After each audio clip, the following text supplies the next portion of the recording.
everyone. How are we doing today? Wonderful. I'm doing woo! Also, thank you for asking. My name is David. I'm a senior wildlife care specialist right here at the historic Wegeforth Bowl. And I'm here to tell you that the San Diego Zoo is committed to saving species worldwide by uniting our expertise in animal care and conservation science with our dedication to inspiring a passion for nature. We integrate wildlife health, care, science, and education to develop sustainable conservation solutions. Our conservation efforts are focused in 8 conservation hubs all across the world. These are geographic regions where we think we can make the greatest impact. Those hubs are the Pacific Islands, Southwest, Amazonia, oceans, African forest, savanna, Asia, and the Australian forest. Because we believe that conservation starts with the connection that we make with people and wildlife every single day. And that's exactly what we hope to do. Are you all ready to meet some wildlife? Yes. Fabulous. All right, we are going to start with our One Health approach to saving species worldwide, because people, the environment, and wildlife are all interconnected. Wildlife can only thrive when all life thrives. That's the core of our mission and the thread that runs through all of our conservation efforts. And this next species definitely represents that category because she is a top predator. Please welcome out Einstein. our beautiful Eurasian eagle owl, Einstein. With Jessica. I love hearing all the oohs, but they don't make that, they go hoot. So this is Einstein. She has been with us pretty much her entire life. We got her when she was a cute little gray floof ball, and we decided to name her after the famous scientist Albert Einstein. Well, once she reached sexual maturity, she did lay an egg, and that's when we realized Albert probably isn't a good name. So we named her Einie now. That's what we affectionately call her. And she is always making these noises. She's quite loud for a little owl. She greets us every single morning with these little hoots and little chirps. It's pretty adorable. She'll come closer. Now, Einstein is a top predator, and I will go ahead and describe her name for you. So, Eurasian eagle owl, coming from areas of Europe and Asia, and they get that eagle part because of those feet. So you can see she's with care specialist Jessica, and Jessica has to wear a very thick leather glove to help protect her hand. Not only because those talons are super She'll sharp, come closer. but the amount of pressure that Einstein has in her feet, she would be able to pop a car tire. Pretty awesome. Now they have all sorts of adaptations that help make them super hunters, one of which is their eyesight. You can see her big, beautiful orange eyes. They have absolutely superb eyesight. If you were to put an owl on one side of a football field and a newspaper on the other side of a football field, it is said they would be able to read the fine print day or night. That's just crazy. Now, they also have super great hearing. Oftentimes we get asked if those are her cute little ears, those 2 little floof balls on the top of her head. Those are not. She's part of the great horned owl family. That's why she has that characteristic. Her ears are way different than ours. They are asymmetric. Einstein! She has one about up here and one about down here. Pretty weird. Now that's great though, chatty. because it helps them so that they can triangulate sound or literally pinpoint where their prey items are. It said that they are able to hear a mouse's heartbeat 1 feet under snow. So that's how good those ears are working. Now, probably my favorite adaptation about Einstein and about owls is their feathers. They have what's called silent flight. So, literally what it sounds like, you cannot hear them coming. Their feathers are made differently. They're serrated, or if you're able to see her close up, it kind of looks like she has split ends. But that helps so that the airflow can flow through it and you cannot hear them flying. It is super cool. So not only do they have great eyesight, they have great hearing, they have those killer feet, they also cannot be heard when they're coming, making them a top predator to all those mice and vermin we might not like. Now, unfortunately, we are losing a lot of different owl species because of secondhand poisoning. So one of the reasons is we put out different rodenticides or insecticides, and owls are eating rodents who are already poisoned, thus they are getting secondhand poisoning. So one way you can help the owl is by looking at the different kind of rodenticides or insecticides that you are using, or you could even invite them into your house. If you have a room in your backyard, you can build owl boxes so that maybe they can come, live around, help protect you from all the vermin who might be around. Well, she did absolutely amazing out here. So once again, our beautiful Eurasian eagle owl, Einstein. All right, next up, we are gonna head to our conservation hub, which is right here in our own backyard, where the San Diego Zoo and our allies are focused on a plethora of different species, like the Kino checkered spot butterfly, the mountain yellow-legged frog, and plant life like our beloved Torrey pine. Now, this next species oftentimes has a bad reputation out there, but I am here to hopefully change your mind. It is one of my favorite wildlife to work with because they are super adorable. She is slowly making her way out here, but we have baby. She's coming. I see her. Is it Justine? We have working on it. I don't think it's Sage. Super hard. My guess is Justine. Not a turtle. Good guess though. All right, well, she's eating, which is great. But we practice what's called choice and control here at Wegeforth Bowl, meaning our wildlife always have the choice and they are always in control. So if situations like this arise, well, the wildlife is choosing to do what they want. That's fine. We're not going to make them do anything. If she chooses to grace us with her presence, super awesome. If she decides to stay hidden like they normally would in their natural habitat, that happens as well. But her care specialist, Raina, is working hard. Oh, it's Penny. Oh, she's coming out. There she is. This is our adorable Virginia opossum. This is Penelope, or Penny for short. Now, they spend more time there than here. Opossum is a native right here in California, as well as pretty much all over the United States. And I am going to give you some North American pride here because this is our only native marsupial, meaning the females have a pouch.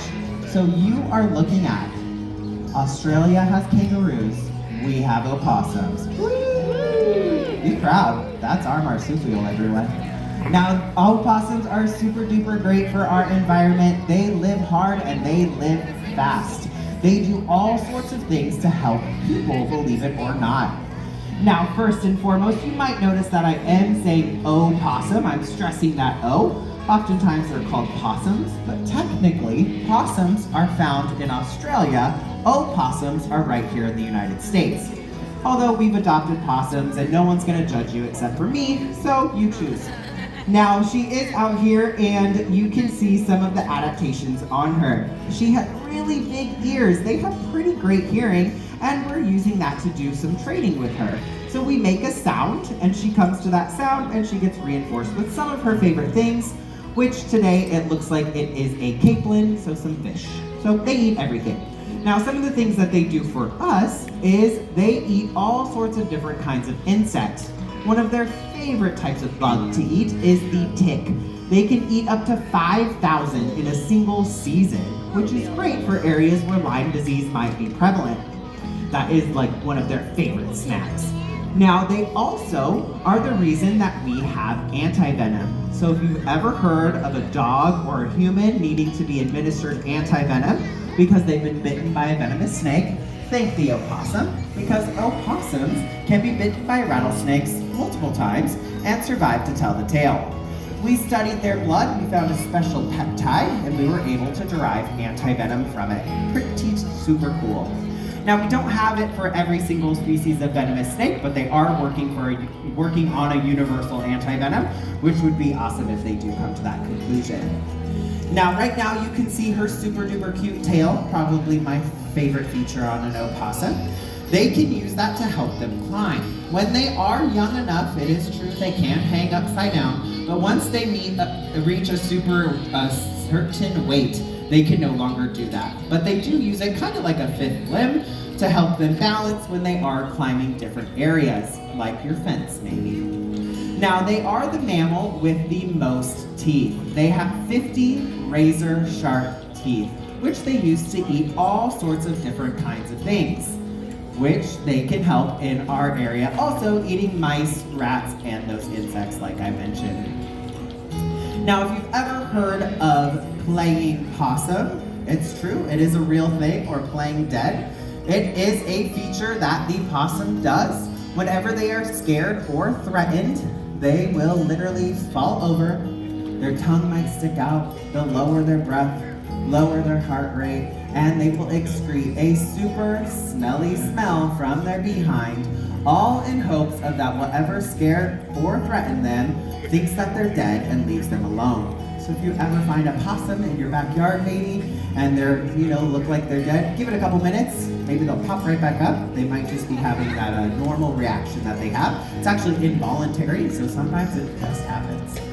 Now, Penelope we got at the ripe age of 2 years old, which is ancient because possums live to be about 2 years old. So, she's pretty up there. Thankfully, here at the San Diego Zoo, where we have dental, 401k, the works, we're able to keep them alive pretty long. Our last ones that we had actually reached 5 years of age. They were pretty amazing guys. Now, she was part of an illegal pet, so she was someone's emotional support opossum. That's not a thing. So unfortunately, she had to be surrendered to a local wildlife facility that we work with right here in San Diego. Now, oftentimes we get a lot of the different wildlife that we work with from that facility because they cannot return back to the wild or their natural habitat. Oh, perfect. So they are super duper cool, and we're very lucky to be able to have Penelope. Now, one of the things that she loves to do here is she likes to sleep all day long. And that's great, they can do whatever they want. But as she is a female, she does have that pouch. So that's where they would partly raise their young. When their babies are born, they are about the size of a piece of rice, where they're blind, and they actually use scent to crawl up into the mom's pouch. The mother will start to lick the area of the pouch so they have a scent trail to follow up into the pouch. Now they can have up to 20 babies at one time, and whatever ones make it into the pouch are the first survivors, where the female has 13 teats. Now people always ask me, why do opossums have 13? It's because they're odd. Thank you. Here all day. Now, she did a great job out here, a really long job out David's here. my favorite. That was Penelope, our Virginia opossum. All right, to help introduce the next couple of wildlife ambassadors, I'm gonna hand things on over to Ellie. Ha ha ha ha. I guess right. Thanks, David. One more time for David, everyone. All right, now for our next guest, we're actually going to head over to our Amazonia Conservation Hub, where we are working to conserve wildlife such as the jaguar, Andean bear, New World monkeys, and plant life like the orchid. Now, this next guest is a major fan favorite, so you're welcome in advance. Now, please ignore what is going on over here. This will be for our next guest. And if you think I'm stalling, that is exactly what I'm doing. Because he is the slowest mammal on land, making a speedy entrance. Yeah! There we go! Okay, he's kicking it into gear. Everyone, please help me welcome our two-toed sloth. This is Tornero. Tornero! Now, we of course know that sloths are known for being so slow, but do we know why they're so slow? With Tony.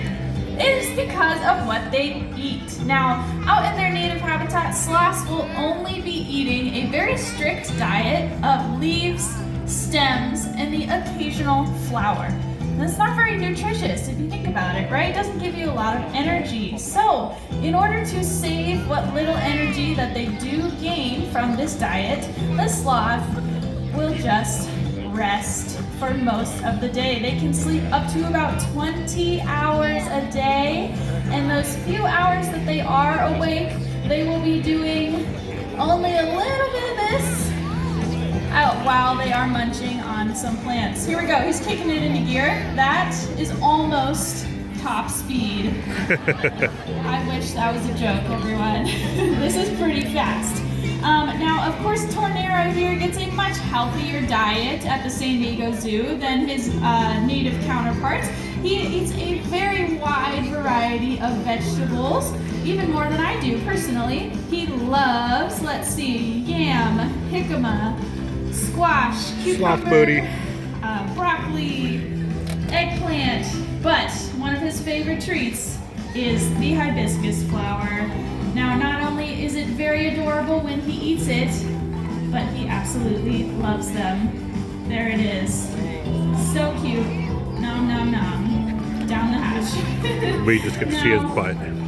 Sloths are also known for, of course, being upside down. Now, take a look at how he's moving.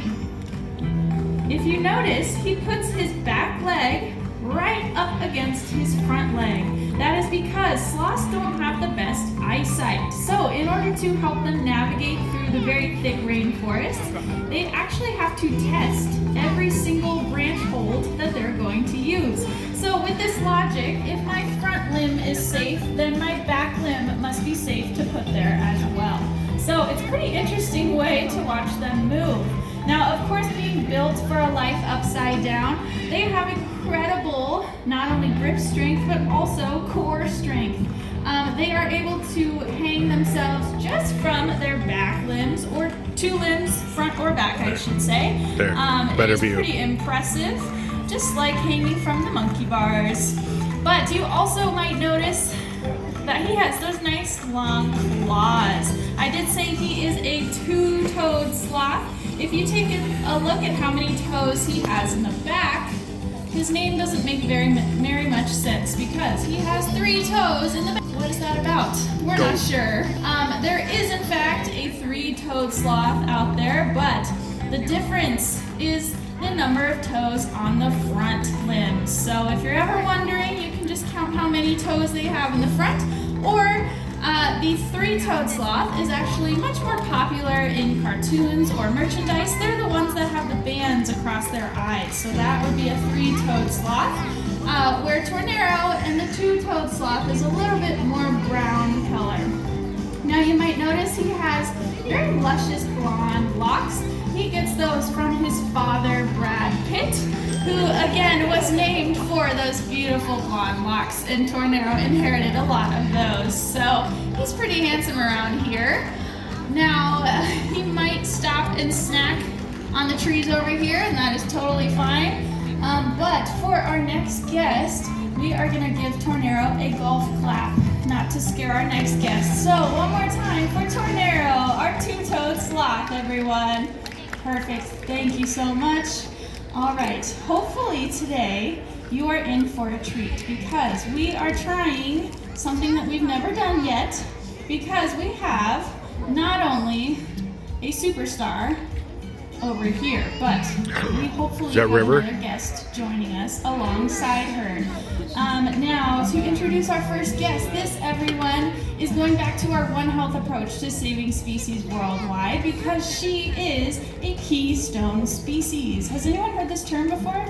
Yes. Couple hands. Well, if you haven't, it is very simple. A keystone species is one that carries the weight of an ecosystem on their shoulders. They keep that food chain intact. Now, you might wonder, how does the beaver do that?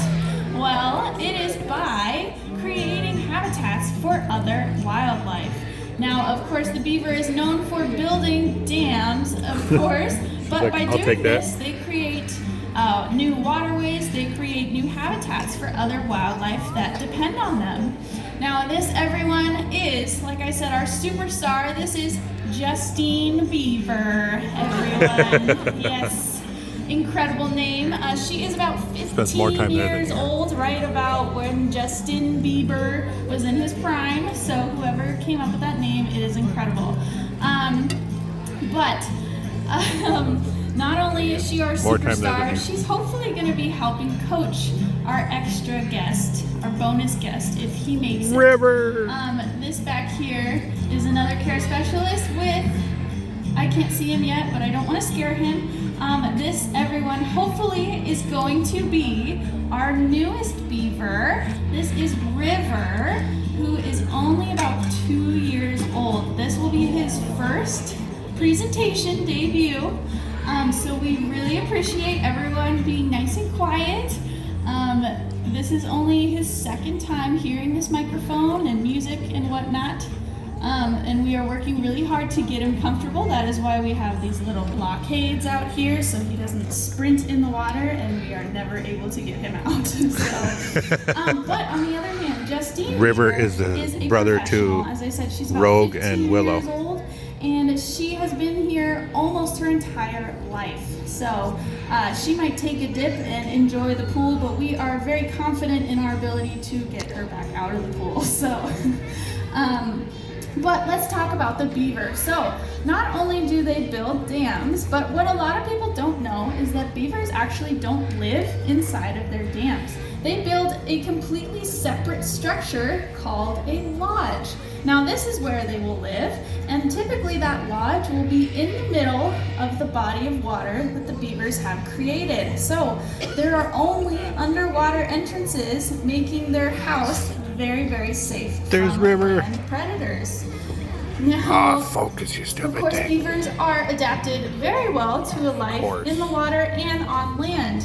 Hopefully while she's waddling around over here, I see River. She's on the other side of Raina anyway. You might notice that they have nice, very soft looking fur. They have a very, very thick layer of fur. Just like birds, they have an underlayer that keeps them nice and dry. But on land, one of the cutest things is their little waddle. Now that typically is because of that big old tail of theirs. Now they use that tail not only to propel themselves through the water, but also it is their main way of protecting themselves. Now I don't mean that they go around smacking things with their tail, but they will actually smack the top of the water line and create a very loud splashing smack. And hopefully that will either Tornero's scare still hanging away out. the predator or it will warn other beavers that there is danger around.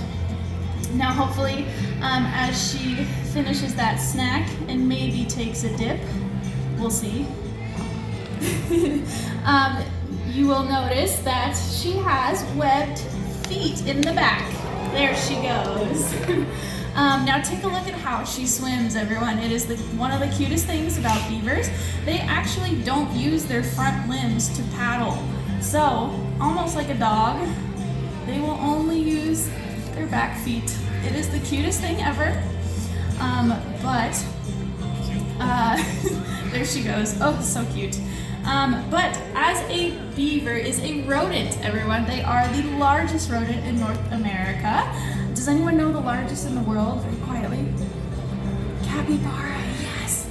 Now, as a rodent, they don't have the best eyesight, so they rely very heavily on their sense of smell and hearing. Now, that is why I'm talking a little bit quieter, hopefully for River's sake. But you might have noticed care specialist Raina using that tapper as well with the color on it. Now, for adaptations for swimming, beavers actually have a third eyelid, which is a third membrane that will actually cover their eyes, which allows them to keep them open while they are swimming. Pretty amazing, but it also protects them from any debris that they might run into while they're swimming. Now, they also have specialized ears and noses that will actually plug themselves when they are underwater, so they don't really have to think about holding their breath. Now they can hold their breath for about 15 minutes, which is pretty impressive, but I think River might have given us the X-nay today. He made it really close, so maybe next time you're here you might see our little guy River, but in the meantime Justine is our superstar and she's pretty dang adorable. So let's give it up one more golf clap for Justine, Beaver, and River. I know you didn't see him, but he did it. He did it. Oh, we seen All right, him. everyone. Well, she's probably going to swim around for a while, but we're going to be summing things up. So the San Diego Zoo Wildlife Alliance is creating a world where all life thrives, and this has never been more important. As first responders in the field, we are there applying a century's worth of first-hand knowledge to global conservation challenges. We collaborate, innovate, and we hope to inspire to help people and wildlife thrive together for a healthy planet. Now, conservation is at the heart of everything that we do here, but we of course can't do it alone. We need dedicated allies like all of you. You can help support San Diego Zoo Wildlife Alliance by becoming a member, you can become a volunteer, or you can even help donate to fund some of our global conservation efforts. Now, your help can never be understated. Why? Because when wildlife thrives, all life thrives. Thank you so much for joining us here at Wegeforth Bowl, and have a wonderful rest of your day. Bye, everyone. Thank you.